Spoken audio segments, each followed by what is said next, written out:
Right, అంటే alternative కి ready అయ్యారు, ఇంతవరకు ఆల్టర్నేటివ్ వైపు కాకుండా ఇప్పుడు ఫస్ట్ టైం రెడీ అయ్యారనే దానికన్నా కూడా ఒక ప్రిపేర్నెస్ చూపించుకుంటున్నారు వాళ్ళ పార్టీ పరంగా అనేది అంతర్గతంగా నాకు అందిన సమాచారం. రైట్, పొత్తులకి అంటే ఇక్కడ జనసేన ప్రయత్నం జరుగుతోందా ఇద్దరి మధ్యన బంధాన్ని కలపడానికి? పవన్ కళ్యాణ్ గారు స్వయంగా లేఖ విడుదల చేశారు. అందులో మోడీ గారి ఆశీస్సులతో ఇవన్నీ జరుగుతున్నాయని కూడా స్పష్టంగా ఉదాహరించారు ఆయన. అంటే మోడీ గారికి అందించడం, మోడీ గారు చదవరు అది లెటరు, కానీ ఇక్కడ పొత్తు అనేటువంటిది నడ్డా ఫైనల్ చేయాలా, నడ్డా దగ్గరికి వెళ్ళి కలవటం కానీ అదేదైనా జరగాలి, అదేదైనా జరుగుతుంది.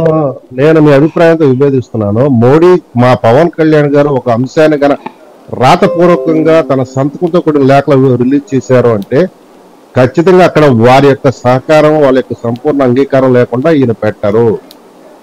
ఏమాత్రం సస్పెన్షన్ ఉన్నా, డోలాయమానం ఉన్నా కూడా ఆయన అటువంటి పని చేయరు. కాబట్టి ఆ రకంగా పెట్టారు అంటే ఆయనకు ఇన్ఫర్మేషన్ చాలా కన్ఫర్మేషన్ తో ఉంది కాబట్టి పెట్టారు. రైట్, శ్రీనివాస్ చౌదరి గారు మీరేమంటారు? మీకు కాస్త ఢిల్లీ ఫీడ్బ్యాక్లు ఎక్కువ ఉంటుంటాయి కదా.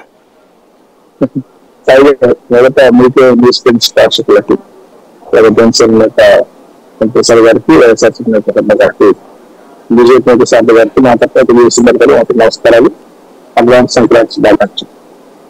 రోజు బీజేపీ ఒక 2 వారాల క్రితం పదార్థులో సబ్జెక్టు కరెక్షన్ పదాధికారులు మీటింగ్ పెట్టారు, విజయవాడలో పెట్టారు. ఒక ఆస్పిరెంట్ మా మిత్రుడు కూడా ఉన్నాడు అందులో. అక్కడికి వెళ్ళి ఆ పదాధికారుల సమావేశంలో ఏ పార్టీతో పొత్తులు పెట్టుకోవాలి, రాష్ట్రంలో రాజకీయాలు ఎలా ఉన్నాయి, పార్టీ యొక్క బలబాలేదని పెద్ద ఎత్తున లోతుగా ఢిల్లీ నుంచి దోతలు